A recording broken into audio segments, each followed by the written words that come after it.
உலகெங்கும் வாழும் அன்பு தமிழ் நெஞ்சங்களுக்கு வணக்கம். மீண்டும் நெஞ்சு பொறுக்குதிரை நிகழ்ச்சியில் உங்களோடு இணைவதில் மகிழ்ச்சி. 2015 சாதனையான ஆண்டா அல்லது சோதனையான ஆண்டா என்பதை குறித்து இன்றைக்கு நாம் விவாதிக்க இருக்கின்றோம். ஒவ்வொரு ஆண்டை துவங்குகின்ற போது கனவுகளோடும் நம்பிக்கையோடும் துவங்குகிறோம். அப்படித்தான் 2015ஐயும் கனவுகளோடும் நம்பிக்கையோடும் பல புதிய தீர்மானங்களோடு நாம் துவங்கினோம். உண்மையாகவே முதல் பகுதி மகிழ்ச்சியாக பல சாதனை ஆண்டாக இருந்தது. ஆனால் ஆண்டினுடைய இறுதியில் ஒரு வரலாறு காணாத மழை நம்மை புரட்டி போட்டது என்று தான் சொல்ல வேண்டும். ஆனால் வாடை காற்று பட்டாலே வலுவானவர்கள் கூட வலுவிழந்து விடுவார்கள் என்று ஒரு பழமொழி கிராமத்திலே சொல்லுவார்கள். அப்படி வரலாறு காணாத 100 ஆண்டுகால சாதனையை முறியடித்திருக்கிறார்கள். உண்மையாகவே அது சாதனை முறியடிப்பா இல்லை நமக்கு வேதனையா என்பது உங்களுடைய கருத்துக்களை வைத்து பார்க்கின்ற போது தான் நமக்கு தெரியும். இந்த ஆண்டினுடைய ஒட்டுமொத்த கருத்தாக உலகத்தில் இருக்கக்கூடிய பொருளாதார சூழல், இந்தியாவினுடைய பொருளாதார சூழல், தமிழகத்தினுடைய பொருளாதார சூழல், தமிழகத்தினுடைய சட்டம் ஒழுங்கு, முக்கியமாக யாரெல்லாம் இழந்து விட்டோம், எந்த சாதனைகளை நாம் படைத்தோம் என்பதெல்லாம் குறித்து நாம் விவாதிக்க இருக்கின்றோம். அப்துல் கலாம் அவர்களை நாம் இந்த ஆண்டு இழந்திருக்கிறோம் என்பது மிகப்பெரிய ஒரு சோதனையாகத்தான் இருக்கும். ரொம்ப அழகாக ஒருத்தன் எழுதினான், ராமேஸ்வரத்தில் எல்லோரும் பாவத்தை வந்து தொலைப்பார்கள், நாங்கள் புண்ணியத்தை விதைத்திருக்கிறோம் என்று எழுதினான் அப்துல் கலாமை பற்றி எழுதுகின்ற போது. அதே போன்று எம்எஸ்வி விஸ்வநாதன் அவர்கள், நாகூர் அனிஃபா அவர்கள், ஆச்சி மனோரமா அவர்கள், மிகப்பெரிய பிரபலங்களை எல்லாம் நாம் இழந்திருக்கின்றோம். அதே போன்று சாதனை என்று சொன்னால் ஒரு திருநங்கை சப் இன்ஸ்பெக்டராக ஆகியிருக்கிறார். யாழினி என்கின்ற ஒரு திருநங்கை சப் இன்ஸ்பெக்டராக ஆகியிருக்கிறார். இந்திய மாணவி ஒருத்தர் செவ்வாய் கிரகத்துக்கு போவதற்கு தேர்வு செய்யப்பட்டிருக்கின்றார். ஆக இன்னும் நிறைய விஷயங்கள் இருக்குது. அறிவியலில் பல சாதனைகளை நாம் படைத்திருக்கின்றோம். ஆகவே இந்த ஆண்டு உங்களை பொறுத்த வரைக்கும் சாதனையான ஆண்டா அல்லது சோதனையான ஆண்டா என்பதை குறித்து நாம் விவாதிக்க இருக்கின்றோம். நம்முடைய நிகழ்ச்சிக்கு வந்திருக்கக்கூடிய சிறப்பு விருந்தினர்களை நான் உங்களுக்கு அறிமுகம் செய்து வைப்பதில் மகிழ்ச்சி அடைகின்றேன். மூத்த பத்திரிகையாளர் திரு ஐயநாதன். இந்த 2015 மீனவர்களுக்கான பிரச்சனை, துபாயில் இருக்கக்கூடிய ஒரு 23 தமிழர்களை மீட்பதற்காக ஒரு மிகப்பெரிய போராட்டத்தை நடத்தி கொண்டிருக்கின்றார் திரு நாஸ்ரேத் பசிலியான் அவர்கள் நம்முடைய வந்திருக்கின்றார். திருமதி சுந்தரவல்லி அவர்கள் நம்முடைய வந்திருக்கின்றார், மிகச்சிறந்த பட்டிமன்ற பேச்சாளர். சாதனையான ஆண்டா என்றதுனால யாராவது ஒருத்தர் சாதனை செய்தவரை நாம் அழைத்திருக்க வேண்டும். அந்த வகையிலே டாக்டர் தீபா அவர்கள் வந்திருக்கிறாங்க. அவர்கள் அமெரிக்காவில் முதல் கைனகாலஜிஸ்ட், இந்தியனுடைய கைனகாலஜி சர்டிஃபிகேட் வாங்கியிருக்காங்க. பொருளாதாரம் குறித்து நாம் பேச வேண்டும், அதனால் ஒரு ஃபினான்ஸ் கன்சல்டன்ட் எஸ்ஆர் ரமேஷ் அவர்கள் நம்முடைய வந்திருக்கின்றார். சட்டம் ஒழுங்கு குறித்து பேசுவதற்காக நாகை திருவள்ளுவன் அவர்கள் வந்திருக்கிறார்.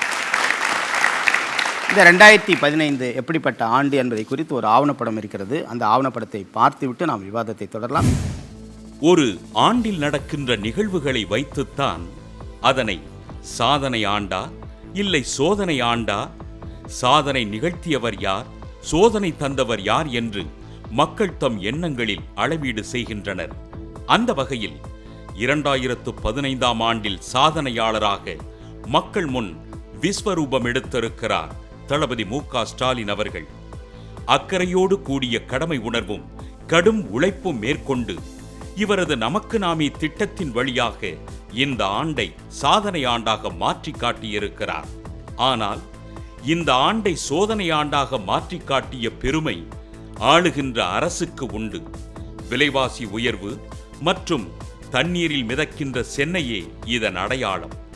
மழை வெள்ளத்திலிருந்தும் விலைவாசி உயர்விலிருந்தும் மக்களை காப்பாற்ற இயலாத இந்த அரசு இந்த ஆண்டை சோதனை ஆண்டாக மாற்றி காட்டியிருக்கிறது. இதற்கு மாறாக தளபதி மு.க. ஸ்டாலின் அவர்கள் பிரச்சனைகளில் உழன்று கொண்டிருக்கும் மக்களை சந்தித்து தேவைகளை கேட்டறிந்து சாதனை படைத்திருக்கிறார். மழை வெள்ளத்தால் பாதிக்கப்பட்ட மக்களுக்கு 1 கோடி நிதி அளித்து ஒரு அரசு செய்ய வேண்டிய பணிகளை விட ஆக்கப்பூர்வமாக செயலாற்றி மக்களோடு மக்களாக களமிறங்கி செயல்பட்டவர்தான் இந்த சாதனையாளர். கல்வி பிரச்சனைக்காக மாணவர்கள், ஆசிரியர்கள், வேளாண் பிரச்சனை களைய விவசாயிகள், விலைவாசி உயர்வுக்காக இல்லத்தரசிகள், வாழ்வாதாரம் காப்பதற்காக மீனவர்கள், பொருளாதாரம் மீட்டெடுக்க வணிகர்கள், தொழிலதிபர்கள், மின் பிரச்சனைகளில் வாடும் நெசவு தொழிலாளிகள், தகவல் தொழில்நுட்ப துறை பற்றிய பிரச்சனைகளை நீக்க ஐடி துறையினர், சுய உதவி குழு மேம்பாட்டிற்காக மகளிர் குழுக்கள், தொழிற்சாலை பிரச்சனைகளுக்காக தொழிலாளர்கள், மக்கள் நலவாழ்விற்காக மருத்துவர்கள், செவிலியர்கள் என்று தமிழகம் முழுவதும் பயணித்து வரலாற்று சாதனை படைத்ததன் வழியாக 2015ஆம் ஆண்டில் மக்கள் நாயகனாக உலா வந்து கொண்டிருக்கிறார் தளபதி மு.க. ஸ்டாலின் அவர்கள். ஸோ இது ஒரு கட்சி சார்பாக நீங்கள் பார்க்காம நம்ம பேசக்கூடிய கருத்துக்கள் என்பது இதை தாண்டி நிறைய விஷயங்களை நம்ம வந்து பேச இருக்கின்றோம். உண்மையாகவே இது சாதனையான ஆண்டா இல்லை சோதனையான ஆண்டா? படிப்பு, உணவு, சுகாதாரம் இதில் எல்லாமே பின்தங்கி இருக்குது. இது ரொம்ப ரொம்ப மனசு கஷ்டமாக இருக்குது. இதில் என்னென்னா பொதுமக்கள் மட்டும் இல்லை, அரசு அதிகாரிகள் இதில் மெத்தனத்தை காட்டும் போது இனி எங்கே போய் சொல்கிறது? நம்ம சொல்கிற வேண்டியது அரசுக்கு சொல்லணும். அந்த அதிகாரிகள் மெத்தனத்தை காட்டும் போது நம்ம யார்கிட்ட போய் சொல்கிறதுன்னு தெரியாத போது இது சோதனையாக வந்து நிற்குது. ஒரு சமூக ஆர்வலராக எல்லா விஷயத்துலையும் போய் இறங்கி ஃபீல்ட் ஒர்க் பண்ணி இதை சொல்கிறேன். விவசாயத்துக்கு ஆரம்ப கட்டத்திலிருந்து இந்த ஆண்டினுடைய துவக்கத்தில் பருவமழை பொய்ப்பின் காரணமாக அதிகமான விளைச்சல் இல்லை. அதன் காரணமாக மகசூல் இல்லை. மகசூல் இல்லாததினால் அவர்கள் எதிர்பார்க்கக்கூடிய அளவுக்கான உற்பத்தியை பெருக்க முடியவில்லை. மேலும் கொள்முதல் விலையில் குறைபாடு இருக்கின்றது. அது அவருக்கு மிகுந்த ஒரு சோதனை. ஃபிஸ்கல் டெபிசிட் என்று சொல்வார்கள், அதாவது நிதி பற்றாக்குறை அப்படின்ட்டு. அது ஒரு முக்கியமான ஒரு இண்டிகேட்டராக சொல்லிக்கிட்டு இருக்காங்க எல்லாம் இந்த ஆட்சி நடத்துபவர்கள். அதனால என்ன பிரச்சனை அப்படின்னாக்கா, இப்போ அதை குறைக்கிறேன்னு அதிக சொல்கிறதுனால மக்களுக்குள்ள செய்யக்கூடிய அந்த வெல்ஃபேர் ஸ்கீம்ஸ் எல்லாம் குறைச்சிக்கிட்டே வராங்க. அதனால் மக்கள் பாதிக்கப்படுறாங்க. மீனவனை பொறுத்த வரைக்கும் சோதனையாக தான் இருக்குது. இப்போ பிஜேபி கவர்மெண்ட்டு தேர்தல் அறிக்கையிலே கொடுத்தாங்க, மீனவர்களுக்கு வந்து தனி அமைச்சரோட அமைச்சகம் உருவாக்கி தரேன்னாங்க. இன்றைக்கு வரைக்கும் ஒரு வருஷம் தாண்டி போயிட்டுருக்கு. இன்னி வரைக்கும் அதுக்கு உண்டான எந்த நடவடிக்கையும் எடுக்கலை. மத்திய கவர்மெண்ட் வந்து இலங்கைக்கு வந்து ரோந்து கப்பலை கொடுக்குறாங்க. யாரை சுடுறதுக்கு கொடுக்குறாங்க? இன்றைக்கு வரைக்கும் மீனவனை பிடிச்சிட்டு போகிறாங்க. இன்றைக்கும் 64 படகு வந்து இலங்கையில் பிடிபட்டுருக்கு. அதை மீட்கிறதுக்கு வழி இருக்கானா? வழி இல்லை. இப்போ முன்னாடி காங்கிரஸ் இருந்த கவர்மெண்ட்டு அப்பவும் பிடிச்சாங்க, இல்லைன்னு சொல்லலை, பிடிச்சாங்க. ஆனால் மீனவர்கள் வந்து படகோட திரும்பி வந்தாங்க. ஆனால் இன்றைக்கி இருக்க கவர்மெண்ட்டு மீனவனை பிடிச்சிட்டு போகிறாங்க. ஆனால் மீனவன் மட்டும்தான் வரானே தவிர அவனோட பல லட்சங்கள் உண்டான தொழிற்கருவிகளை வந்து அங்கே பிடிபட்டு இருக்கு. அதை மீட்கிறதுக்கு எந்த நடவடிக்கை இல்லை. இந்த ஆண்டு கல்வி தரம் அப்படின்றது பார்த்தீங்க அப்படின்னா கேட் எக்ஸாமில் வந்து பார்த்தீங்கன்னா 40,000 பேர் வந்து கேட் எக்ஸாம் எழுதுறாங்க. ஆனால் இந்த தடவை தேர்ச்சி பெற்றிருக்க விகிதம் பார்த்தீங்கன்னா 6% தான் வந்து தேர்ச்சி பெற்றிருக்காங்க. அந்த தரப்பில் பார்த்தீங்க அப்படின்னா 2015 ஆண்டு வந்து சோதனையான ஆண்டாக தான் கல்வியை பொறுத்தவரையுமே அப்படி தான் இருக்கிறதாவே தெரியுது நம்மளுக்கு. ஒரு தலைமை நீதிபதியே வந்து கூட்டல் கணக்கில் தப்பு விடுவார்னு தெரிஞ்சுக்கிட்ட ஆண்டு இந்த ஆண்டு. உலகத் தலைவர்கள்லாம் வருத்தம் தெரிவித்தாங்க அப்துல் கலாம் ஐயா மரணத்துக்கு. ஆனால் வந்து நம்ம தமிழக முதல்வரமாக வந்து அதை போய் பார்க்கல, அதை பற்றி ஒன்றுமே பேசிக்கல, ஒன்றுமே பண்ணல. அது வருத்தம் தெரிவிக்கிற ஆண்டு, அது சோதனையான ஆண்டு தான். அதுக்கடுத்து மத திணிப்பு விவகாரங்கள் நிறையா நடந்துச்சு இந்த ஆண்டுகளில். மத திணிப்பு, தாத்ரி படுகொலை சம்பவம், இந்த மாதிரி எல்லாமே வந்து மத ரீதியாகவும் ஜாதி ரீதியாகவும் நிறையா சம்பவங்கள் நடந்துச்சு. கோகுல்ராஜ் கொலை வழக்கு, இதெல்லாம் வந்து ரொம்ப வேதனைக்குரிய ஆண்டு தான். சாதனைகள் அப்படின்னு சொல்கிறதுக்கான ஏதாவது விஷயம் இருக்குது? ரயில்வே துறையில் அதிக பெட்டிகளை தயாரித்து 2010 ஏற்றுமதி செய்திருக்க நம்பர் 1. நம்பர் 2, விவசாயத்தில் முன்ன 70% தாங்க, லாஸ்ட் இயர் 20% விவசாயம் பண்ணாங்க. அத்தனை பேர் உணவு கிடைக்குது. நானும் விவசாய குடிமகன் தான். நம்பர் 3, வாழ்க்கையில் IAS IPS அதிகமான செலக்ட் தமிழ்நாட்டில் இருந்தால் நம்பர் 3. நம்பர் 4, 11,500 கோடி ரூபாய் கல்விக்காக ஒதுக்கிருக்காங்க. கமல்ஹாசன் சார் சொன்னார், நிதி உதவியிலேருந்து எடுத்து உதவி பண்ணுங்க அப்படின்னு சொன்னார். இதில் என்ன சார் தப்பு இருக்குது? மக்கள் பணம் மக்களுக்கு வந்து சேரணும். ஸோ வரல, யாருக்கும் சரியான முறையில் நிதி போய் சேரலை. ஆனால் அவர் பேசுனதுக்கு ஒரு பப்ளிஷான ஒரு மனுஷன் அவர் பேசுனதுக்கு சித்தரிக்கப்பட்டது பப்ளிசிட்டி பண்ணுறதுக்காக அவர் சொல்கிறாரு அப்படின்னாங்க. இது எப்படி சார் ஏற்றுக்க முடியும்? 5 வயசு குழந்தைய காமிச்சு கமல்ஹாசன் யாருன்னு இந்த ஃபோட்டோ காமிச்சு கேட்டால் கமல்ஹாசன் சொல்ல போகிறாங்க. அவருக்கு ஏன் சார் பப்ளிசிட்டி தேவை? அவர் ஒரு பெரிய லெவலில் இருக்கிற அவரே சொல்கிறதுக்கு யோசிக்கும் போது ஒரு பாமர மக்கள் நாங்கள் எப்படி சார் கருத்தை எடுத்து சொல்லுவோம்? எடுத்து சொன்னால் எப்படி ஏற்றுக்குவாங்க? ஸோ கருத்து சுதந்திரம் இல்லை அப்படின்ற கண்டிப்பாக சார். சரி, இன்னைக்கு தமிழ்நாட்டில் வந்து சட்டம் ஒழுங்கு சீர்குலைவுல முதல் மாநிலமாக திகழுது. பெண்களுக்கான பாதுகாப்பு சுத்தமாக கிடையாது. எங்கே எல்லா இடத்துலையும் ஒரு திருமண நாளை எய்ம் பண்ணிக்கிறாங்க. எந்த ஒரு வழிப்பறி கொள்ளையரும் திருமண நாளை எய்ம் பண்ணிக்கிறாங்க. அந்த இடத்த எய்ம் பண்ணி அழகாக பறிச்சுட்டு போயிட்டே இருக்கிறாங்க. போலீஸில் போய் கம்ப்ளைண்ட் கொடுத்தா நீ நாளைக்கு வா, நாளை கழிச்சு வான்ற தட்டி கழிக்கிற நிலைமை தான் இருக்குது. அதே போலீஸ் அது வழக்கு பதிவு பண்ணுறதுக்கே நாள் கடத்துறாங்க. வழக்கு பதிவு பண்ணாலும் அந்த திருடனை பிடிக்கிறதுக்கு இது வரைக்கும் நிறைய கிடையாது. மக்களுக்கு முக்கியமான தேவை பாதுகாப்பு. அந்த பாதுகாப்பு இந்த ஆட்சியில் நிச்சயமாக இல்லை. அது காரணம் இந்த அரசினுடைய நிர்வாக திறமை என்பதான் காரணம். அதனால் நிச்சயமாக சோதனை ஆண்டாக தான் அனைத்து தரப்பு மக்களுக்கு அமைஞ்சிருக்குன்னு நான் சொல்கிறேன். சோதனை வரத்தான் செய்யும் சார், அதை நம்ம சாதனையாக மாற்றணும். காந்திக்கே சோதனை வந்தது, சத்திய சோதனை புக் எழுதினார். ஒரு வாரம் நெட்வொர்க் இல்லைன்னு சொன்னதோட விளைவு என்ன? பழங்காலத்துக்கு நம்ம போயிட்டோம். பழங்காலத்தில் ஆரோக்கியமாக இருந்தாங்களா இல்லையா? எங்கே கரண்ட் இருந்தது, எங்கே என்ன வசதி இருந்தது சொல்லுங்கள்? நல்ல மக்கள் ஆரோக்கியமாக இருந்தாங்க. இப்போ எதை எடுத்தாலும் அது இயற்கையே வேணாங்குது. அந்த பொருளெல்லாம் தட்டிட்டு போயிடுச்சு. அது வேண்டாம், தேவையில்லை. வாஷிங் மிஷினு, ஃப்ரிட்ஜு இருந்தால் தான் வாழ முடியுமா? மக்கள் சிம்பிளாக இருந்தாங்கன்னா நல்லபடியாக இருக்கலாம். இயற்கை வரதான் வரும், இயற்கைக்கு வழிவிடணும். அப்போது பணத்தாசை பிடிச்சதுனால ஃப்ளாட்டாக விற்றுட்டாங்க. அதனால தண்ணி உள்ளே வந்தது. தண்ணி உள்ளே வர்றதுக்கு வருண பகவான் உள்ளே வர்றதுக்கு கொடுத்து வச்சுருக்கணும். நான் ஒரு மெட்ரிகுலேஷன் டீச்சராக இருந்தனால பெற்றோர் அந்த குழந்தைங்களோட எவ்வளோ போராடுறாங்க. படின்னு சொல்கிறதுக்கு ஒரு வாத்தியார் டியூஷனுக்கு தனியாக காசு, ஃபீஸ் வேறு தனியாக கட்டுறாங்க. இப்படி கட்டியும் அவங்க படிக்க மாட்டேங்கிறாங்க. செல்ஃப் ரெஸ்பெக்ட் இருக்கணும், செல்ஃப் மோட்டிவேஷன் இருக்கணும், எல்லாம் நம்ம பண்ணணும். அப்புறம் சிங்கப்பூருக்கு ஏன் ஓடுறீங்க? அவரை பார்த்து ஏன் கற்றுக்குறீங்க? நம்மளை பார்த்து அவங்க கற்றுக்கணும், அவங்கள பார்த்து நம்ம கற்றுக்கூடாது. எல்லாம் அவங்கவுங்க தெருவை சுத்தமாக வைங்க. இப்போ குப்பை ஒரே அள்ள முடியாமல் இருக்காங்க. ஆட்டோமேனுக்கெல்லாம் வேலையே கிடையாது. எல்லா ஆட்டோமேனுக்கும் ஒரு கார்பரேஷன் பேஜை குத்துங்க, எல்லாருக்கும் 2000 ரூபா அனௌன்ஸ் பண்ணுங்கள். வேலை செய்வாங்களா மாட்டாங்களா? கண்டிப்பாக செய்வாங்க. எல்லோரும் காசுக்கு தான் இயங்கிட்டு இருக்காங்க. காசு வரும்போது உழைப்பு இருக்கும் தன்னால். ஸோ அந்த உழைப்பை நம்மளே தான் நம்ம கொடுக்கணும். எல்லாருக்கும் நம்ம தான் ரோல் மாடலாக இருந்து கற்றுக் கொடுக்கணும். இந்த வருஷத்தை நான் சாதனையாக தான் நினைக்கிறேன். ஏன்னு பார்த்தீங்கன்னா ஒரு மருத்துவராக நிறைய மகளிருக்கு செல்ஃப் எக்ஸாமினேஷன், புற்றுநோய் விழிப்புணர்ச்சி, இப்போ நீங்கள் பார்த்தீங்கன்னா நிறைய மெடிக்கல் கேம்ப்ஸ்லாம் அத்தனை மக்களும் ஓடி வராங்க. இப்போ நாங்களே மெடிக்கல் கேம்ப்ஸ் நடத்துகிறோம். இது நிச்சயமாக அந்த விழிப்புணர்ச்சினால தான் இந்தந்த வியாதிகள் வரும் அப்படின்றதுனால மக்களே வேக்சின் போட்டுக்கணும், மருந்து போட்டுக்கணும். இது பெரிய சாதனை. ஏன்னா ஹெல்த் நல்லா இருந்தால் டெஃபினட்டாக கண்ட்ரியோட உயர்வும் வரும். எத்தனை விவசாயி விவசாயம் செய்ய தமிழ்நாட்டில் தயாராக இருக்காங்க? ஒரு சர்வே எடுங்க. இன்றைக்கி 100 பேரில் இருந்தாங்கன்னா எனக்கு விவசாயம் பிடிக்கல, நான் சும்மா உட்காந்து சம்பாதிக்கணும் அப்படின்னு நம்ம மனப்போக்கு மாறிடுச்சு. விழிப்புணர்வு ரொம்ப குறைஞ்சிருச்சு. நான் இருக்கிறது 100 ஃபீட் ரோட் பக்கத்தில் MMDA காலனியில் இருக்கேன். எங்கள் ரோட்டில் 4 அடி தண்ணி ஓடுது, போட் போகுது, நீச்சல் அடிக்கிறாங்க, எல்லாம் பண்ணுறாங்க. அவங்க சொன்ன மாதிரி நெய்பர்ஸ் எல்லாரையும் பார்த்துக்கிட்டோம். நான் ஒரு டாக்டராக வெளியில் போகும்போது யாரையும் பார்க்க நேரம் இருக்காது, நிமிர்ந்து பார்க்க நேரம் இருக்காது. காரில் ஏறுவேன், அப்படியே போய் இறங்குவேன், அப்படியே திரும்பி வந்துடுவேன். ஆனால் இந்த 4 நாள் இந்த தண்ணீர் சிறையில் அடைப்பட்ட நாளில் எல்லாரையும் பார்த்தேன், எல்லாருக்கூடையும் பேசினேன், ஃப்ரீ கிளினிக் நடத்தணும், எல்லாருக்கூடையும் கம்யூனிகேட் பண்ணிக்கிட்டோம். இந்த பாமரர்கள் பேசும்போது, இல்லை சாதாரண மக்கள் பேசும்போது எல்லாருடைய கம்யூனிகேஷனும் அவ்வளோ நல்லா இருந்தது. நம்ம இதை சாதனையாக தான் எடுத்துக்கணும். மனுஷன் வாழறதுக்கு சாதனைக்கு மாத்திரம்தான். அவங்க சொன்ன எல்லா விஷயமே தனிநபராக செஞ்ச சில சாதனைகளை தான் சொல்லிக்கிட்டு இருக்கிறாங்க. அரசாங்கத்தை நம்ம பிரித்து பார்க்கக்கூடாது. அரசாங்கம் சாதனை செஞ்சுருந்தா ஏங்க தெருவுக்கு வராமல் ஓடுறாங்க? அமைச்சர்கள் ஏன் வராமல் ஓடுறாங்க? மீடியாக்கள் மேலே ஏன் வழக்கு போடுறாங்க? உண்மையை சொல்கிறதுனால ஏன் வழக்கு போடுறாங்க? இந்தியாவில் 3237 பேர் ப்ரிவென்ட் அரெஸ்ட் இந்த வருஷம். அதில் தமிழ்நாட்டில் மட்டும் 1800 சில்லற பேர், 58% தமிழ்நாட்டில் மட்டும் ப்ரிவென்ட் அரெஸ்ட்டு. இதில் குற்றவாளிகள் ரொம்ப குறைவான ஆளுங்க தான். இந்த மாதிரி பொது நலமாக போராடக்கூடிய ஆட்களை ஃபுல்லாக ஏதோ ஒரு வகையில் ப்ரிவென்ட் அரெஸ்ட் பண்ணி லாக் பண்ணி வச்சுருக்கிறாங்க. இன்னும் சொல்லப்போனால் அதுக்குள்ளேயும் பார்த்தீங்கன்னா ஒடுக்கப்பட்ட மக்கள் மொத்தம் 53% பேர் ப்ரிவென்ட் அரெஸ்ட். அந்த அளவுக்கு குரல் வலையை நெருக்கி வச்சுட்டு, பேச முடியாமல் நெருக்கி வச்சுட்டு, இங்கே அமைதியாக இருக்கிறோம், வளமாக இருக்கிறோம், நல்லது செஞ்சுருக்கிறோம்னா எப்படிங்க?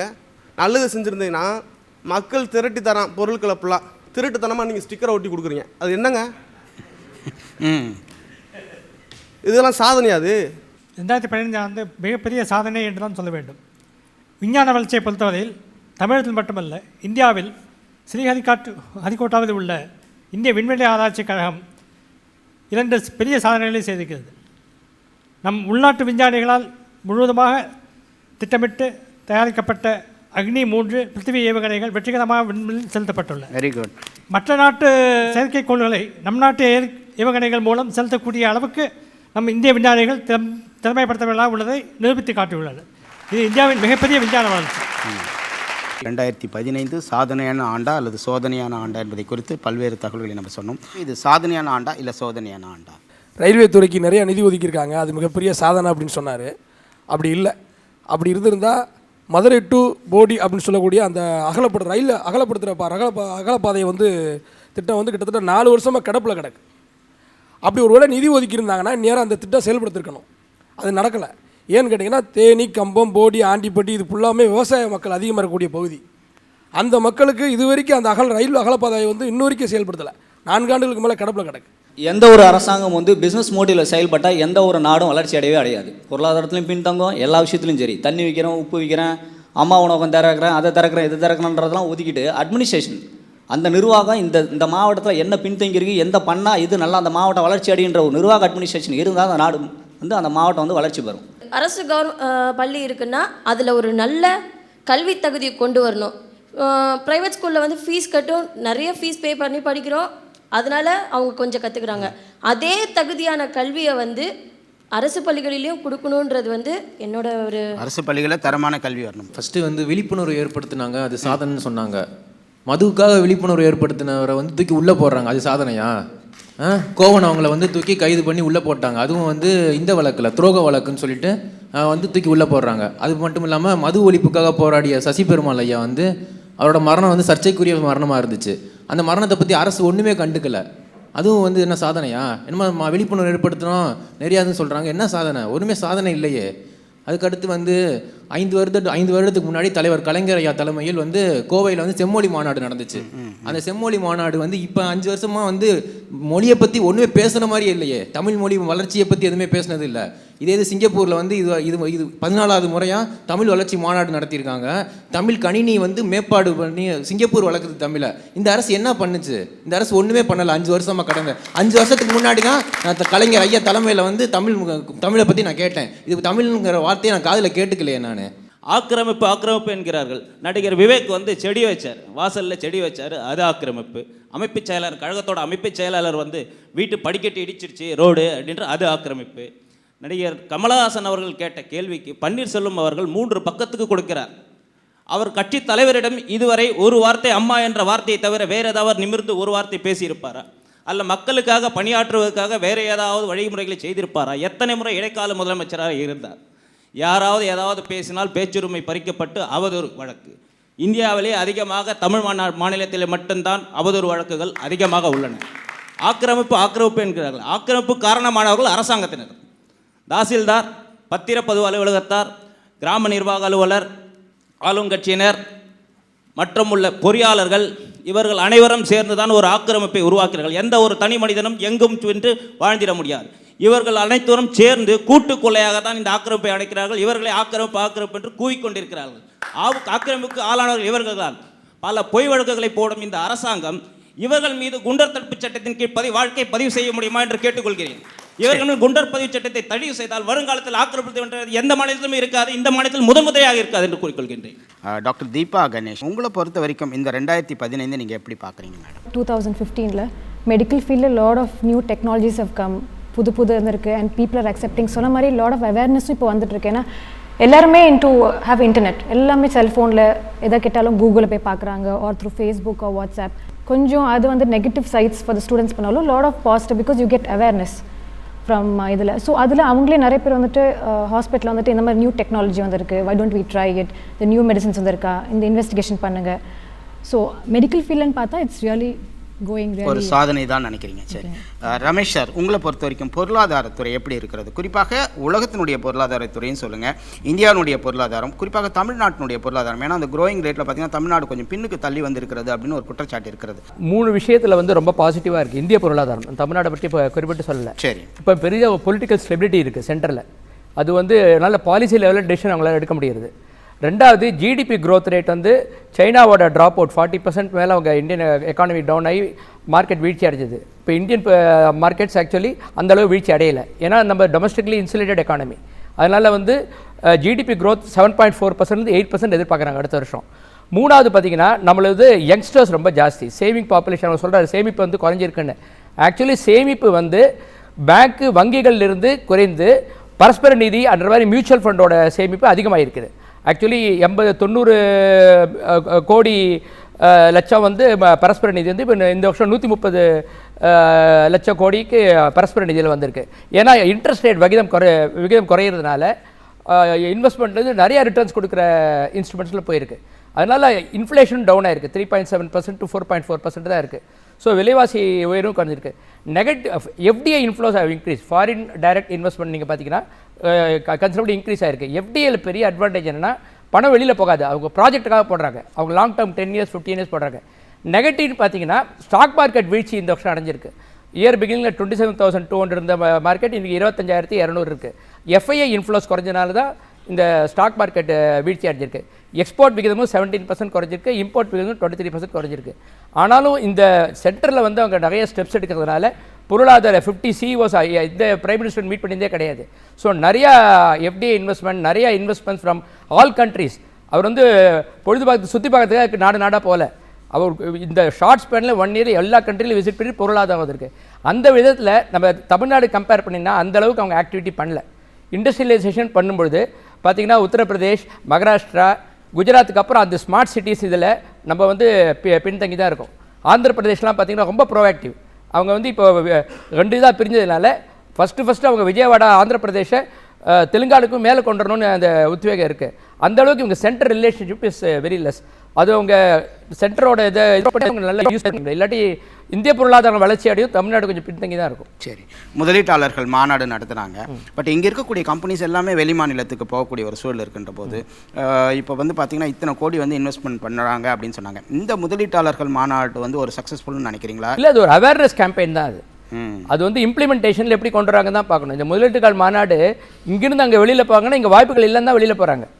இப்போ பார்த்திங்கன்னா திருப்பூர் சைட்லலாம் பார்த்திங்கன்னா அங்கே விட்டுட்டு ஏன் அந்த திருப்பி சூரத் சைடு அந்த சைடில் போகிறாங்கன்னா அது நமக்குள்ள அந்த வாய்ப்புகள் கொடுக்கல. அந்த பொல்யூஷன் கண்ட்ரோல், அந்த உழவான வழிமுறைகள் எல்லாம் அவங்க கொடுக்கணும். இங்கேயும் பண்ணியிருக்காங்க, இல்லைன்னு சொல்லலை. ஆனாலும் ஒரு ஸ்டேஜில் ஸ்டாக்னன்ட் ஆகிடுது. நம்ம இப்போ ஸ்ரீபெரும்புதூர்லாம் நிஜமாக டெவலப் பண்ண ஏரியா தான். பட் அந்த இதுலேருந்து அந்த ஆக்சலரேஷன் க்ரோத் ரேட் அவங்க பண்ணாமல் இருக்காங்க. ஸோ வந்து முதலீட்டுகள் மாநாடு ஒரு அவேர்னஸ் கேம்பெயினே தவிர அது வந்து இம்ப்ளிமெண்டேஷன் ஸ்டேஜில் வந்து நம்ம பெரிய சேலஞ்ச் தான் நமக்கு. Okay, thank you mister Ramesh. வழக்கறிஞராக இருக்கனால திருவள்ளுவர் சட்டம் ஒழுங்கு எப்படி இருந்தது தமிழகத்தில்? இல்லை, சட்டம் ஒழுங்கை பொறுத்தவரை மரியாதைக்குரிய தலைவர் கலைஞர் அவர்கள் ஒரு முறை சொன்னார், காவலர்களுடைய இருதயம் கெட்டுவிட்டது என்று ஒரு முறை சொன்னார்கள். அந்த கெட்டுவிட்டு போன இருதயம் இன்று வரையிலும் சரி செய்யப்படாத ஒரு நிலைமை தான் தமிழகத்தில் நிலவுகிறது. விஷ்ணுபிரியா அவர்களுடைய படுகொலைக்கு முழுக்க அரசு பொறுப்பேற்க வேண்டிய ஒரு அரசு இன்றைக்கு வரைக்கும் அதை தவிர்த்து வருகிறது. அதே போல் வேளாண் அதிகாரி முத்துக்குமாரசாமி முழுக்க ஆளுகிற அமைச்சர்களுடைய நிர்பந்தத்தினால், அந்த நெருக்கடியினால் தற்கொலைக்கு ஆளாக்கப்பட்டிருக்கிறார். ஆக ஒரு அரசு கேந்திரத்தில் இயங்குகிற காவல்துறையையே பாதுகாக்க முடியாத ஒரு நிலைமை, அரசு துறையை ஒரு அங்கமாக இருக்கிற நிர்வாகத்துறை அதிகாரிகளை பாதுகாக்க முடியாத ஒரு அரசாகத்தான் இன்றைக்கு ஆளுகிற அரசு முழுமையாக இருந்து கொண்டிருக்கிறது. மேலும் கூடுதலாக தமிழக அரசை பொறுத்தவரை இன்றைக்கு முழுக்க தமிழ்நாடு முழுவதும் சட்டம் ஒழுங்கை பற்றி சொல்கிற போது மரியாதைக்குரிய நண்பர் கூட சொன்னார்கள், பிரிவென்ட் அரெஸ்ட் என்று சொன்னார்கள். அது பிரிவென்ட் அரெஸ்ட் அல்ல, தேசிய பாதுகாப்பு சட்டம், குண்டர் தடுப்பு சட்டம் என்கின்ற ஒரு கருப்பு சட்டங்கள். அந்த கருப்பு சட்டங்களை கைது செய்யப்படுகிற ஒருபவர்கள் ஓராண்டிற்கு அவர்களுக்கு பிணை விட முடியாது என்கின்ற அளவிற்கான அந்த கருப்பு சட்டங்களில் இந்தியா முழுவதும் 3237 பேர் கைது செய்யப்பட்டிருக்கிறார்கள். அதில் தமிழகத்தை பொறுத்தவரை 1892 பேர், இந்தியா முழுவதும் 3200 சொச்சத்தில் 1892 பேர் தமிழகத்திலே மட்டும் கைது செய்யப்பட்டிருக்கிறார்கள். ISIS என்கின்ற ஒரு அமைப்பை நாம் தீவிரவாத அமைப்பு என்று சொல்லப்படுகிறது. அந்த ISIS என்கின்ற அந்த தீவிரவாத அமைப்பு வாட்ஸ்அப்பில் நீங்கள் பார்த்தீங்கன்னா நேரடியாக கழுத்தை அறுத்து அதை வந்து வாட்ஸ்அப்பில் விடுகிற ஒரு காட்சியை நம்ம பார்க்க முடியுது. இப்போ அந்த அமைப்புக்கு நிகராக அண்மையில் கோகுல்ராஜ் என்பவரை ஒரு காதலித்த குற்றத்திற்காக ஒரு தாழ்த்தப்பட்ட இளைஞனை செல்ஃபோனில் வந்து கழுத்தை கண்ணை கட்டி கொண்டு கழுத்தை அறுப்பது போன்ற ஒரு காட்சியை வந்து ஒரு படுகொலை வந்து தமிழகத்தில் அரங்கேற்றப்பட்டது. அப்படி மிக கொடூரமான அந்த படுகொலையை அரங்கேற்றப்பட்ட கோகுல்ராஜை தமிழகத்தினுடைய காவல்துறையால் கைது செய்யப்பட முடியவே இல்லை.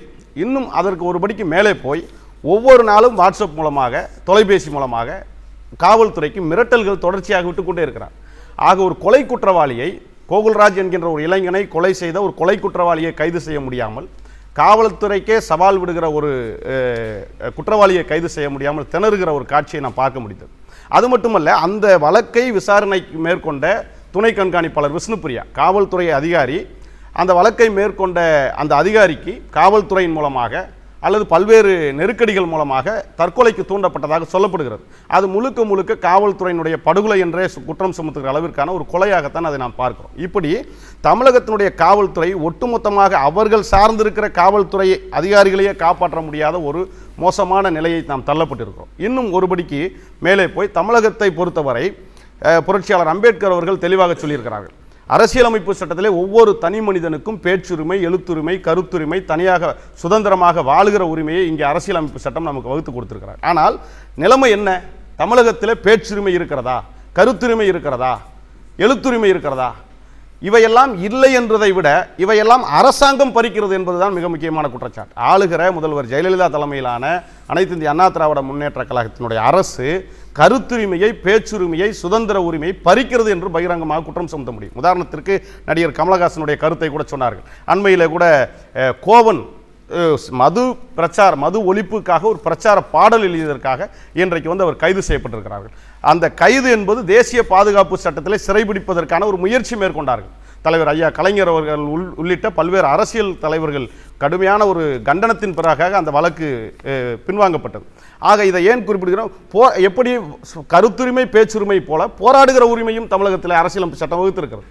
ஆக இங்கே போராடுகிறவர்களை, கருத்து சொல்லுபவர்களை எல்லாம் நெரிக்கிற ஒரு முயற்சி.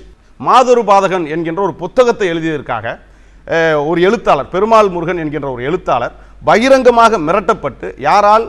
ஆதிக்க சாதிகளால் அல்ல, அல்லது பிறரால் அல்ல, அரசு நிர்வாகத்துறையை சார்ந்த ஆர்டிஓ, தாசில்தார் உள்ளிட்ட அரசு துறை அதிகாரிகளால், அங்கிருக்கக்கூடிய காவல்துறை அதிகாரிகளால் மிரட்டப்பட்டு அவரை அந்த கிராமத்தில் அல்லது சொந்த ஊரில் வாழ முடியாமல் சென்னைக்கு அரசாங்கமே புலம்பெயர்ந்து கொண்டு போகிற ஒரு முயற்சி. தான் சொல்லுகிற கருத்தை, எழுதுகிற உரிமையை சொன்னதற்காக சொந்த ஊரில் வாழ முடியாத நிலைமை பெருமாள் முருகனுக்கு ஏற்பட்டிருக்கிறது. அரசு பொறுப்பேற்ற பிறகு கல்வித்துறையினுடைய வளர்ச்சியை, மருத்துவத்துறை வளர்ச்சியை, இப்படி ஒவ்வொரு துறையினுடைய வளர்ச்சியையும், சாராய விற்பனை வளர்ச்சியையும் நாம் எடுத்துக்கொண்டால் அந்த துறையினுடைய வளர்ச்சியை விட சாராய விற்பனை வளர்ச்சி தான் அதிகமாக என்கின்ற அளவிற்கான ஒரு சாதனை தான் இது புரிந்திருக்கிறது என்பதை நான் இங்கே சொல்ல கடமைப்பட்டிருக்கிறேன். நன்றி மேடம். உங்களை பொறுத்த வரைக்கும் இந்த 2015 என்பது சாதனையான ஆண்டா, சோதனையான ஆண்டா? 2015 என்னை பொறுத்தவரையில் வேதனையான ஆண்டு. ஏன்னா நோக்கியா கம்பெனி போன 14வது ஆண்டு கடைசி மாதம் மூடப்பட்டிருக்கிறது. பாக்ஸ்கான் கம்பெனி கடைசி மாதம் மூடப்பட்டது. 35,000 தொழிலாளர்கள் டிசம்பர் மாதம் தான் வேலைகளுக்கு போகிறார்கள் ஐடி ஃபீல்டில். அப்படியே ஆயிரக்கணக்கான தொழிலாளர்கள் கண்ணீர் சிந்தி கொண்டிருந்த வேலையில்தான் இந்த 2015 என்கிற ஆண்டே தொடங்கியது. நீங்கள் நல்லா பார்த்தீங்கன்னா மாற்றுத்திறனாளி இருக்கிற பார்வையற்றோர்கள் 2015 இங்கே போராட்டம் பண்ண போது அவர்களை அடித்து நொறுக்கி வெளியே கொண்டு போய் தள்ளிவிட்டார்கள். திருநங்கையர்கள் போராட்டம் நடத்திய போது மானபங்கப்படுத்தப்பட்டார்கள், ஆடை உருவப்பட்டது. அவருடைய எதுக்காக? நாங்கள் இங்கே காம்படேட்டிவ் எக்ஸாமில் நாங்கள் போட்டியிட்டு தேர்வு எழுதுறதுக்கு எங்களுக்கு அனுமதி வேண்டும் என்று கேட்டதற்கான நேர்மையான போராட்டத்தை அடித்து நொறுக்கி இது பண்ணாங்க. தாழ்த்தப்பட்ட குழந்தைகள் இறந்த போது மத்தியில் ஆளும் வர்க்கமாக இருக்கிறவர்கள் தாழ்த்தப்பட்ட குழந்தைகள் 2 குழந்தை எரிச்சு கொல்லப்பட்டாங்க 2 மாதத்துக்கு முன்னாடி. அந்த குழந்தைங்க செத்ததை நாய்க்குட்டி இறந்து போனது என்று நாய்களோடு சம்பந்தப்படுத்தி பேசுகிற அளவிற்கு மனிதாபிமானம் குறைந்த ஒரு ஆண்டாக இந்த 2015 இருந்தது அப்படின்னு நான் சொல்லணும். இங்கே கர்நாடக முதலமைச்சர் தமிழ்நாட்டுக்கு வராரு, கோவையில் முகாமிடுறாரு.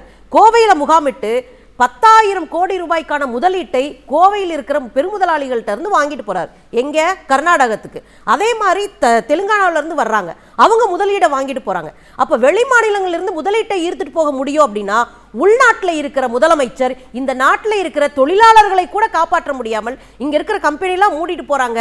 இங்க இருக்கிற பெரும் முதலீடுகள் எல்லாம் வெளி மாநிலத்துக்கு போகுது. ஆனா எதையுமே பார்க்க முடியாம, எதையுமே கை கொள்ள முடியாமல், மக்களுக்கு சாதகமாக பயன்படுத்த முடியாத அரசாங்கம் 2 லட்சம் கோடி முதலீடை நான் பன்னாட்டு வணிகர்களிடமிருந்து பெற்றேன் என்று சொல்லுவது எவ்வளவு நகைச்சுவையான விஷயமாக இருக்கு அப்படின்றத இந்த இதில் பார்க்கலாம். தமிழக முதலமைச்சர் சொன்னாங்க, நாங்கள் சூரிய மின்சார திட்டம் நாங்கள் கொண்டு வந்திருக்கிறோம், இதுக்காக 17,000 ஏக்கர் நிலத்தை தமிழகத்தில் கையகப்படுத்தியிருக்கிறோம் என்று ஒரு அறிவிப்பு செய்தார்கள். 17,000 ஏக்கர் எங்கடா கையகப்படுத்தினாங்கன்னு பார்த்தீங்கன்னா ராம்நாத் டிஸ்ட்ரிக்ட்ல, அது தென் மாவட்டங்களில் இருக்கிற மிக பின்தங்கிய பொருளாதார வசதியற்ற ஒரு மாவட்டமாக, இன்னும் சொல்ல போனால் குற்றச்செயல்கள் அதிகம் நடக்கிற மாவட்டமாக இருக்கு. நான் பக்கத்துல தான் அந்த மாவட்டம், மதுரை மாவட்டம் தான் நான். அதனால இன்னும் நிறைய அதை பார்த்திருக்கேன் கூட இருந்து.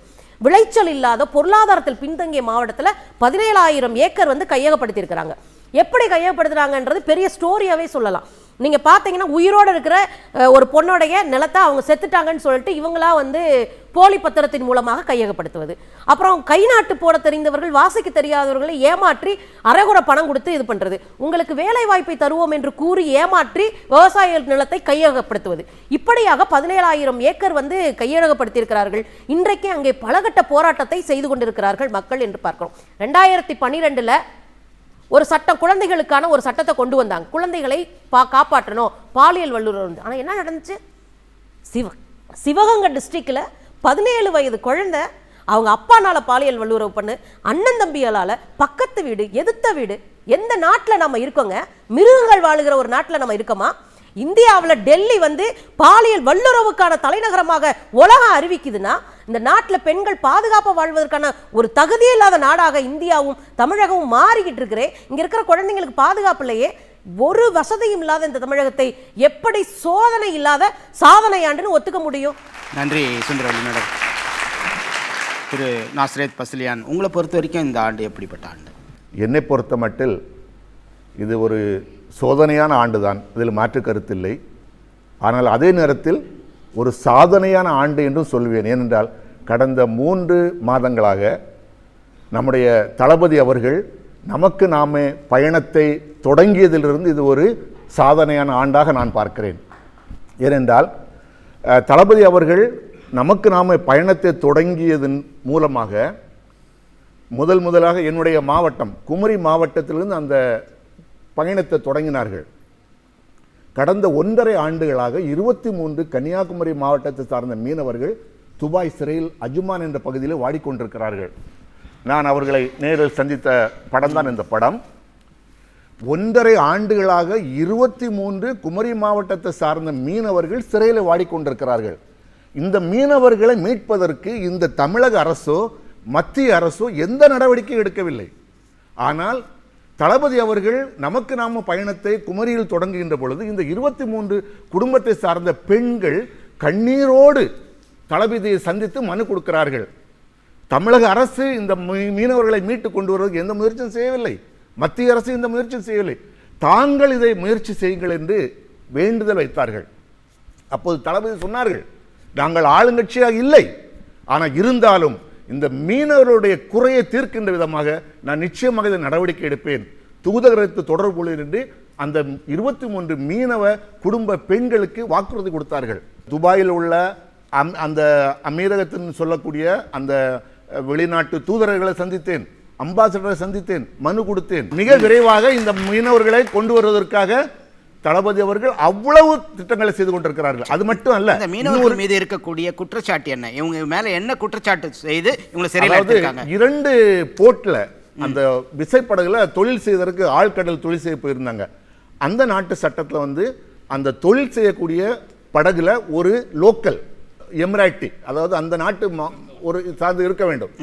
2 பேர்கள் 2 படகுல சென்றார்கள். அதுல வந்து ஒருவர் கடலில் தவறி விழுந்து இறந்து விட்டார். அந்த நாட்டை சேர்ந்தவர். அந்த நாட்டை சேர்ந்தவர். அவருடைய உடல் கிடைக்கவில்லை. உடல் கிடைக்காததுனால இந்த மேட்டர் வந்து கோர்ட்ல இருக்குது.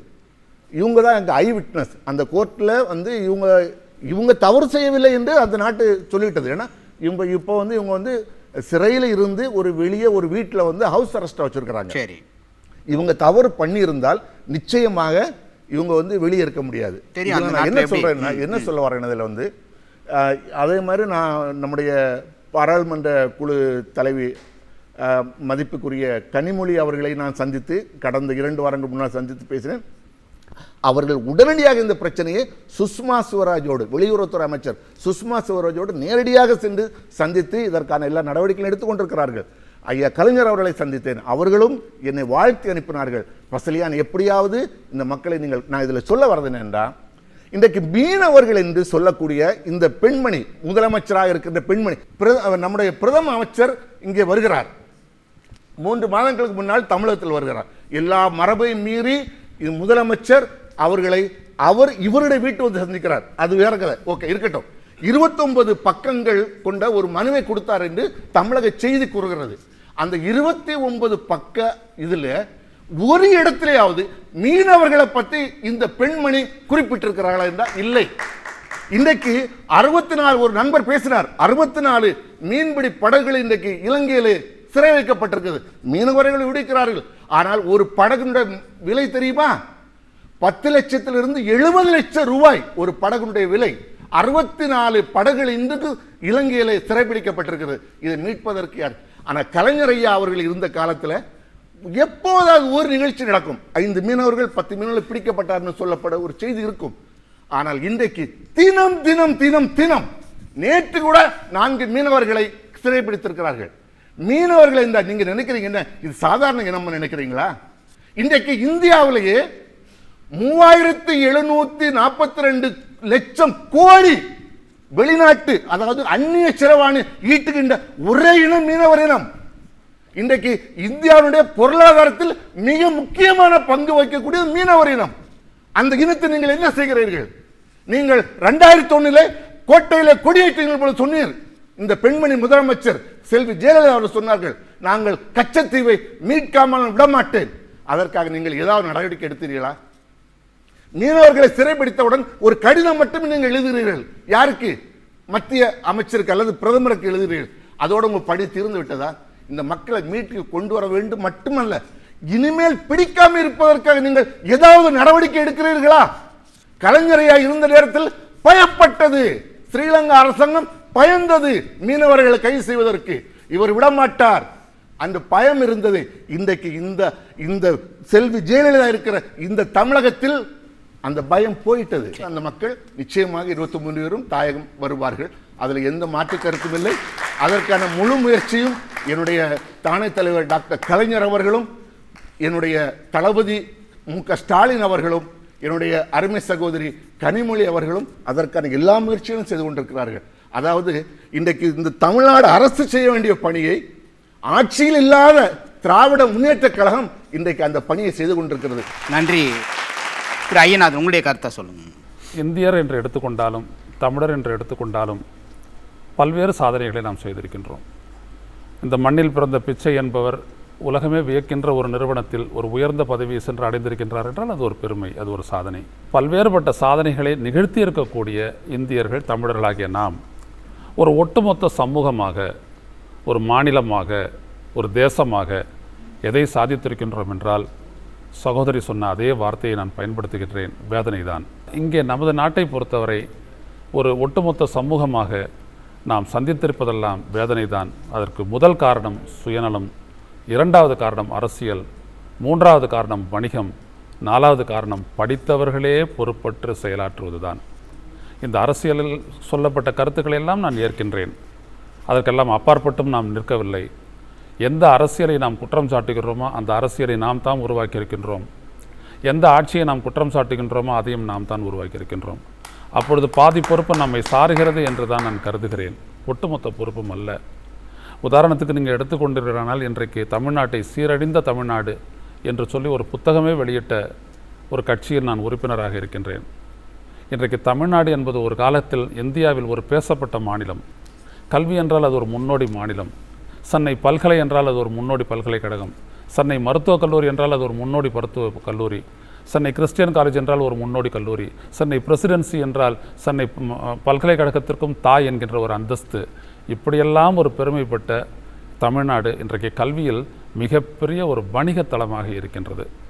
பெயர் சொல்லக்கூடிய ஒரு பல்கலை இன்றைக்கு தமிழ்நாட்டில் இல்லை.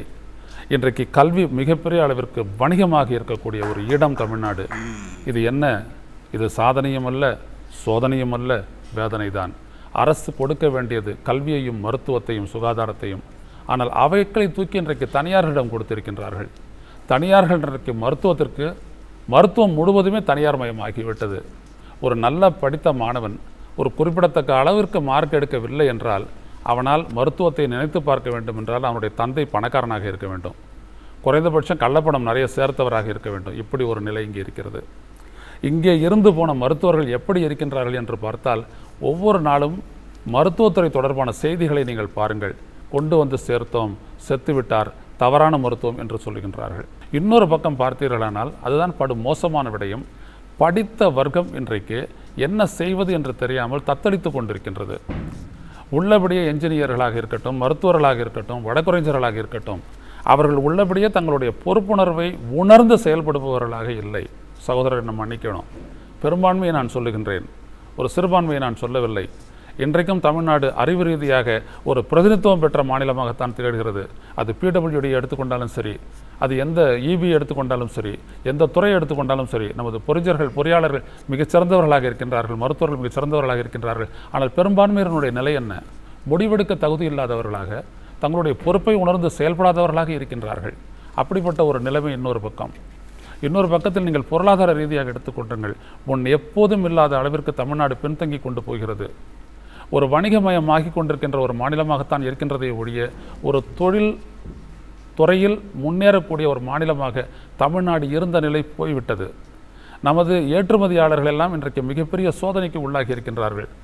அவர் சொன்னார், வெளிமாநிலத்திலிருந்து வரக்கூடிய ஒரு முதல்வர் இங்கே இருக்கக்கூடிய கோயம்புத்தூர் என்பது மிகப்பெரிய தொழில் நகரம், தொழில் மாவட்டம். அங்கே இருக்கக்கூடிய தொழிலதிபர்களை எல்லாம் நீங்கள் வாங்கள் பெங்களூருக்கு என்று அடைக்கின்றார், போகின்றார்கள். காரணம் என்ன? தொழிலை வளர்ப்பதற்கு நாம் உரிய முன்னுரிமை தரவில்லை. ஐடி என்பது மிகப்பெரிய அளவிற்கு இருக்கின்றது. ஆனால் ஐடி எல்லாம் இன்றைக்கு நீரால் நிரம்பி கிடைக்கின்றது, வேலை நடக்கவில்லை. இப்படிப்பட்ட ஒரு கட்டுமானம் ஏன் இங்கே ஏற்பட்டது? பொறியாளர்களுக்கு குறைவா? இங்கே தானே இருக்கின்றது சென்னை மெட்ரோபாலிட்டன் டெவலப்மெண்ட் அத்தாரிட்டி. அவர்கள் சரியாக செயல்பட்டிருந்தால் இன்றைக்கு எவ்வளவு பெரிய ஒரு நெருக்கடியை நாம் சந்தித்திருப்போமா? நான் மழையை சொல்கின்றேன். தண்ணீர் அது போக்கை நோக்கி செல்லக்கூடிய இயல்புடையது. அந்த போக்கை நோக்கி செல்லக்கூடிய இயல்பை வைத்துத்தான் ஒரு இடத்தினுடைய லேண்ட்ஸ்கேப், பூகோள அமைவியல் என்பதை நாம் உருவாக்குகின்றோம். அந்த பூகோள அமைவியலின்படி தான் நாம் குடியிருப்புகளை உருவாக்க வேண்டும், தொழில் நகரங்களை உருவாக்க வேண்டும். அப்படியெல்லாம் உருவாக்கி வளர்ந்த ஒரு தமிழ்நாடு இன்றைக்கு அதனுடைய முதன்மை தொழில் நகரமான அம்பத்தூர் இன்றைக்கு மிதந்து கொண்டிருக்கின்றது. இன்றைக்கு கிண்டி தொழிற்பேட்டை மிதந்து கொண்டிருக்கின்றது, இக்காடு தாங்கல் மிதந்து கொண்டிருக்கின்றது. ஏன் இந்த நிலை என்றால், எந்தெந்த இடத்திலெல்லாம் குடியிருப்புகள் செல்லக்கூடாதோ, போகக்கூடாதோ, அனுமதிக்கக்கூடாதோ அங்கெல்லாம் குடியிருப்புகள். எந்தெந்த ஏரிகள் காப்பாற்றப்பட வேண்டுமோ அந்த நீர்நிலைகள் நாம் காப்பாற்றப்படவில்லை, ஆக்கிரமிக்கப்பட்டுள்ளன.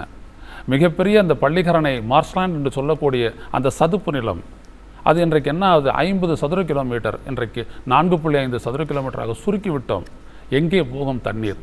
அது தேங்கிவிட்டது. நம்முடைய மனதில், நமது சிந்தனையில், நமது ஆற்றலில் ஏற்பட்ட தேக்கம் இன்றைக்கு எல்லா துறைகளிலும் புறையோடி போனது விளைவுதான் இன்றைக்கு மழைநீர் தேங்கி சென்னையும் மற்ற தமிழ்நாட்டினுடைய பிற பகுதிகளும் இன்றைக்கு மிகப்பெரிய அளவில் மிதந்து கொண்டிருக்கின்றன.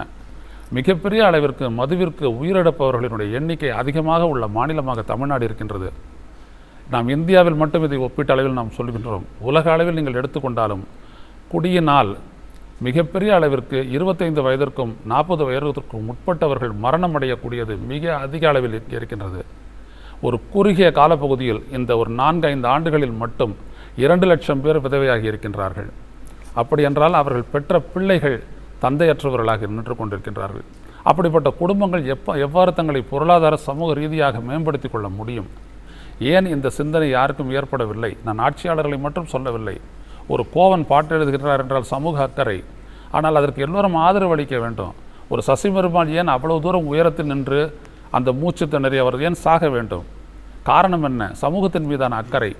இந்த சமூகத்தின் மீதான அக்கறையும், இயற்கையின் மீதான அக்கறையும், சக மனிதனின் மீதான அக்கறையும் நம் மீது உள்ளபடியே நமக்கு இருந்திருந்தால் இன்றைக்கு இந்த தமிழ்நாடு சந்தித்து கொண்டிருக்கக்கூடிய சோதனைகள் பலவற்றில், வேதனைகள் பலவற்றை நாம் கடந்திருப்போம், அல்லது நாம் சந்தித்தே இருக்க மாட்டோம். அப்படிப்பட்ட ஒரு சூழ்நிலையில் 2015 என்கின்ற இந்த ஒரு காலமோ இயற்கையோ நமக்கு இடரோ எதையும் செய்யவில்லை. சாதனையாக்குவதும் சோதனையாக்குவதும் நாம் தான். ஆனால் இரண்டையும் செய்ய தவறிய நாம் வேதனையில் கொண்டு போய் விட்டிருக்கின்றோம். வருகின்ற புத்தாண்டில் நாம் சீரிய வகையில் சிந்தித்து நாம் மேம்படுவதற்கு பாடுபடுவோம். நன்றி. 2016 நீங்கள் எப்படி எதிர்நோக்கிறீங்க அதை சொல்லுங்கள்.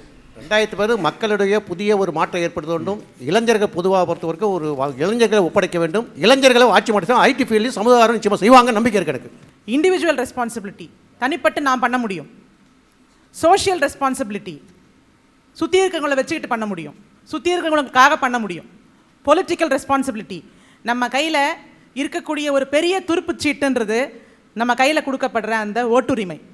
இந்த 3 ரெஸ்பான்சிபிலிட்டி நம்மக்கிட்ட இருக்கும்போது இதை நம்ம முழுமையாக பயன்படுத்தினா இந்த நாடு முன்னேறாமல் போயிடுமா, இல்லை சாதனை படைக்காமல் போயிடுமா? இந்த அரசியலே நம்மளே தேர்ந்தெடுத்த அரசியல் தான். ஸோ இனிமேல்னாலும் பீப்புள் வந்து எது ரைட்டு எது கரெக்ட் இல்லை இந்த செய்யக்கூடாது அப்படின்னது. எனக்கு இந்த மழையில் வந்து ரொம்ப வருத்தப்படிய விஷயம் வந்து அவங்க அரெஸ்ட் ஆன போது இத்தனை வாலண்டியர்ஸ் வந்து அதுக்கு கோஷம் விட்டாங்க. அவங்கெல்லாம் ஒன்றிணைஞ்சு இப்போ ஒரு வாலண்டியர்ஸாக இருந்து இத்தனை பேருக்கு மீட்டிருந்தால் டெஃபினட்டாக இத்தனை பேருக்கு ஒரு வேதனை வந்திருக்காது இந்த மழையில். அது வந்து எனக்கு என்னோட பர்சனல் தாட். அது பார்த்தீங்கன்னா பிஜேபி கவர்மெண்ட் 1999 வந்து இன்சூரன்ஸு தனியார் மயமாக்கப்பட்டது. இப்போ வந்து 24 இன்சூரன்ஸ் கம்பெனி இருக்குது. பப்ளிக் மத்தியில் வந்து இன்சூரன்ஸ் அவேர்னஸ் உருவாயிருக்கு. அதே MBA படித்த 4 ஸ்டூடெண்ட்ஸ் சேர்ந்தால் இண்டோ இன்ஃப்ளைன்னு ஒன்று உருவாக்கியிருக்காங்க. கிட்டத்தட்ட ஆயிரக்கணக்கான பீப்புள் வந்து ஒர்க் பண்ணிட்டு இருக்காங்க. அது மாதிரி நம்ம வந்து தாட்டை ஆரம்பிக்கும் போது என்ன நினைக்கிறோம், எல்லோரும் ஃபாரின் போய் ஒர்க் பண்ணணும், எல்லாரும் நம்ம தமிழ்நாடு தேடி வராங்க. இன்சூரன்ஸ் அவேர்னஸ் இப்போ கிரியேட் ஆகிருக்கு. மருத்துவ காப்பீடுலேருந்து ஜென்ரல் இன்சூரன்ஸ், இப்போ வந்து பார்த்தீங்கன்னா ஜென்ரல் இன்சூரன்ஸ் எல்லாம் ஓடுறாங்க. அதே மாதிரி லைஃப் இன்சூரன்ஸ் அவேர்னஸ் பார்த்தீங்கன்னா 26% ஃபாரின் இன்வெஸ்டர் இருந்தது, இப்போ வந்து 41% இன்க்ரீஸ் பண்ணியிருக்காங்க. இது வந்து நம்மளுடைய வளர்ச்சி தான். 2016 நம்ம எதிர்பார்க்குற மாதிரி சாதனையாக மாறும்னு முழுமையாக நம்பணும். ஏன்னா நம்ம ஒன்றுபட்டால் அதை சாதனையை ஆக்கலாம். தமிழுக்கு நாம கொடுக்குற முக்கியத்துவம் வந்து இன்னும் அதிகரிக்கணும் அப்படின்றத நான் எதிர்பார்க்குறேன். 2016ஆம் ஆண்டு மதுவிலக்கு அமல்படுத்தணும்னு தான் என்னோட ஆசை சார். மதுவிலக்கு அமல்படுத்தணும். இன்னொன்று, அதுக்கு அரசு வந்து தன் கடமையை எப்பவும் கரெக்டாக செஞ்சால் போதும். நான் வந்து ஒரு மதத்தில் எனக்கு விருப்பமில்லாத ஒரு மதத்தில் நான் திணிக்கப்பட்டிருக்கிறேன். நான் மத சார்பற்றவனாக மாற வேண்டும். எனவே திருக்குறளை மதச்சார்பின்மை நூல் என்று இந்திய அரசியலமைப்பு சட்டத்தில் அங்கீகாரம் பெற வேண்டும். சரி, அதன் அடிப்படையில் நான் மத சார்பற்றவனாக மாற வேண்டும். இது 2016 ஆண்டுக்கான சாதனையாக அவர்கள் படைக்க வேண்டும். 2016ஆம் ஆண்டு சோதனையும் சாதனையும் இல்லாத ஆண்டாக மாற வேண்டுமென்றால் நாம் தான் முடிவெடுக்க வேண்டும். 2016ஆம் ஆண்டு கல்வித்தரத்தில் முன்னேறிய ஆண்டாக இருக்க வேண்டும். சார், அடுத்த எலெக்ஷன்லேருந்து எங்களுக்கு மிக்சி, கிரைண்டர், ஃபேன் எதுவுமே தேவையில்லை சார். இது எதுவுமே நாங்கள் கேட்கவே இல்லை. எங்களுக்கு வந்து அருமையான ரோடு தாங்க, சுத்தமான ஊரை தாங்க, கலப்படம் இல்லாமல் சாப்பாடு தாங்க, அது போதும். Very good. மீனவ இனம் வந்து அழிஞ்சிக்கிட்டு வர இனமாக இருக்குது. அதுக்கு ஒரு இடஒதுக்கீடை கொடுத்து அவங்கள கை தூக்கி கொடுக்கறதுக்கு இந்த கவர்மெண்ட் வந்து ஒத்துழைக்கணும். இன்னொன்று, தமிழ்நாடு மீனவர்களும் இலங்கை மீனவர்களும் பேச்சுவார்த்தை நடத்துறதுக்கு தயாராக இருக்காங்க. ஆனால் 2 அரசுகளும் முட்டுக்கட்டியாக இருக்குது. அந்த பிரச்சனையை அவங்கள பேச விட்டு பிரச்சனையை தீர்த்தாலே இலங்கை மீனவருக்கும் தமிழ்நாட்டு மீனவருக்கும் பிரச்சனை தீரும். இது 2016லயாச்சும் இது நடக்கணும்னு வேண்டிக்கிறோம். 2016 சோதனை சாதனையாக மாறணும்னா மக்களிடையே பொருளாதார விழிப்புணர்ச்சி, சமூக விழிப்புணர்ச்சி, அரசியல் விழிப்புணர்ச்சி, சுற்றுச்சூழல் விழிப்புணர்ச்சி எல்லாம் மேம்பட்டுச்சுனாவே சோதனை சாதனையாக மாறும். மதுவில்லாத நாடு தமிழ்நாடு, பாதுகாப்பான நாடு இந்தியா. இந்த 2 விஷயத்தை நிறைவேற்றினாலே இந்த 2016 ஒரு அர்த்தமுள்ள ஆண்டாக இருக்கும். அவ்வளோதான். சாதியவாதம் இல்லாத, மதவாதம் இல்லாத அனைத்து தரப்பு மக்களும் சகிப்புத்தன்மையோடு வாழக்கூடிய ஒரு சாதி ஒளிந்த ஒரு தமிழகம் அமைய வேண்டும் என ஆசை. நன்றி. இப்போ நிறையா சோதனை வந்ததுனால தான் அதில் சாதனை படைக்கிறதுக்கு நமக்கு வாய்ப்புகள் இருக்குது. இந்த சோதனை வந்ததுனால தான் நிறைய எக்ஸ்போஸ் ஆச்சு. எல்லாருமே ஆக்கிரமிப்பை பற்றி பேசினாங்க. இவ்வளோ அப்பார்ட்மெண்ட்ஸ் அங்கே கொடுத்தாங்க. இப்போ மேற்கொண்டு என்ன பண்ண போகிறாங்கன்னு நம்ம பார்க்கணும். திருப்பி இந்த மாதிரி ஒரு இயற்கையோட வீழ்ச்சி வரும்பொழுது அதுக்கு ப்ரிவென்டிவ் மெஷர்ஸ் என்ன பண்ணுறாங்க, எம்எம்டிஏ மேலே என்ன ஆக்ஷன் எடுக்க போகிறாங்க, எப்படி இதை ப்ரிவென்ட் பண்ண போகிறாங்க, அதுக்கு கன்ஸ்ட்ரக்டிவாக நம்ம திங்க் பண்ணணும். சுதந்திர தின போராட்ட புரட்சியெல்லாம் முடிஞ்சு போச்சு. இப்போ அமைதியாக பொருளாதார புரட்சி கண்டிப்பாக பண்ணியே ஆகணும். எக்கனாமிக் இண்டிபெண்டன்ஸ் ரொம்ப இம்பார்ட்டன்ட். ஒரு குஜராத் ஸ்டேட் மட்டும் வளர்ந்தால் போகாது. நம்ம ஸ்டேட்டில் நம்ம என்ன வளர்கிறதுக்கு என்ன இது பண்ணணும். ஸோ இது அமைதியான எல்லாம் ஒற்றுமையாக இருந்து பொருளாதார புரட்சி நல்லபடியாக இருக்கணும். இந்திய நாடு வளரும்பொழுது தமிழ்நாடு கூட வளரணும்னு என்னோட ஆசை. டாக்டர் தீபா சொல்லுங்கள். Individual responsibility, social responsibility and most important unity எல்லாம் ஒன்றா இருந்தால் 2016 make a very successful year. இந்த சோதனை வேதனைக்கெல்லாம் காரணம் நாம் செய்த பிழைகள் தான். அதை திருத்துவதற்கு நாம் தயாராக வேண்டும். நம்மை வாழ வைத்த இயற்கையை நாம் வாழ வைக்க வேண்டும். நமக்கு நீர் தந்த ஏரிகளையும் ஆறுகளையும் அடையாளம் கண்டு அவைகள் எவ்வளவு பரிமாணத்துடன் முன்பு திகழ்ந்ததோ அதே அளவிற்கு கொண்டு வர வேண்டும். அதற்கான அந்த திருத்தங்கள் பண்ணும் பொழுது அதற்காக நாம் இழப்பதற்கும் தயாராக வேண்டும். அதற்கு அரசுகளும் தயாராக வேண்டும், மக்களும் தயாராக வேண்டும். அப்படி செய்தால் நாம் இன்னொரு இப்படிப்பட்ட ஒரு சோதனையை வேதனையாக எதிர்கொள்ள வேண்டிய நிலையை நாம் எதிர்காலத்தில் தவிர்க்கலாம். வீரமும் விவேகமும் நிறைந்த மக்கள் தான் தமிழ் மக்கள். 2016 அடிமைகளாக வாழுகின்ற, அடிமைகளாக இருக்கின்ற இந்த அமைச்சர்களெல்லாம் மாறி ஒரு சுயநலத்தோடு ஒரு சுயமாக சிந்திக்கக்கூடிய, செயல்படக்கூடிய அமைச்சர்கள் இந்த நாட்டை ஆள வேண்டும். அந்த அரசியல்வாதிகள் இந்த நாட்டை ஆள வேண்டும். அடிமைகள் எங்களுக்கு வேண்டாம். 2016 மக்கள் எல்லாம் ஒரு சுயமாக சிந்தித்து ஒரு நல்ல ஒரு ஆட்சியாளர்களை தேர்வு செய்ய வேண்டும் என்று இந்த நேரத்தில் அன்போடு பணிவோடு வேண்டுகொள்கிறேன். தனிமனித கல்வி, தனிமனித வாழ்க்கையில் நீங்கள் எவ்வளோ தூரம் முன்னேற்றம் அடைந்தவர்களாக இருந்தாலும் இந்த அரசும் அரசு சார்ந்த இயந்திரங்களும் சரியாக இல்லை என்றால் உங்கள் தனிமனித வாழ்க்கை ஒன்றுமில்லாமல் ஆக்கப்படும். உங்கள் பிள்ளைக்கு எதிர்காலத்தில் வேலை இல்லைன்னா நீங்கள் டாக்டராக இருந்தோ, நீங்கள் நர்ஸாக இருந்தோ, நீங்கள் லாயராக இருந்தோ ஒரு பிரயோஜனம் இல்லை. இன்றைக்கு எத்தனை கோடி வேலை வாய்ப்பை இந்திய அரசாங்கம் உருவாக்கி இருக்கிறது? நான் கேட்குறேன், உருவாக்கல. அடுத்த 2016 சுயநலமற்ற போராட்ட குணமுள்ள தேசத்தை தூக்கி பிடிக்கிற இளைஞர்கள் தன்னெழுச்சியாக வர வேண்டும் என்பதுதான் என்னுடைய ஆசை. நன்றி மேடம். பிபிசி ஒரு சர்வே எடுத்திருக்கிறது. வாழ தகுந்த நகரங்கள் என்று சொல்லுவதில் சென்னையை அது சேர்த்திருக்கிறது. அப்போ எனக்கு ஒரு ஆச்சரியமாக இருந்தது. ட்ரைனேஜ் ஃபெசிலிட்டிஸ் இல்லை, சுகாதாரம் விஷயங்கள் நிறைய இருக்குது. ஆனால் வாழ தகுந்த நகரம் என்ற பட்டியலிலே பிபிசி சென்னையை சேர்த்திருக்கிறதே என்று பார்க்கின்ற பொழுது இந்த மழை வெள்ளத்தில் எந்த எதிர்ப்பு வந்தாலும் அதை மீறி சாதிப்போம் என்ற இளைஞர்கள் இருக்கின்றார்களே, அதனால்தான் இது வாழ தகுந்த நகரம் என்று அது எடுத்திருக்கிறது. ஆகவே எத்தனை சோதனைகள் வந்தாலும் அதை மீறி சாதிக்கக்கூடிய இளைஞர்களை நாம் இனம் கண்டிருக்கின்றோம். மதங்களை தாண்டி மனிதநேயம் வென்றிருக்கிறது. சாதிகளை தாண்டி சகோதரத்துவம் வளர்ந்திருக்கிறது. புதிய ஆண்டு புதிய கனவுகளோடு அப்துல் கலாம் கனவு கண்ட அந்த இளைஞர்களோடு வெற்றி நடை போடும் என்ற நம்பிக்கையோடு இந்த நிகழ்ச்சி நான் நிறைவு செய்கின்றேன். நன்றி, வணக்கம்.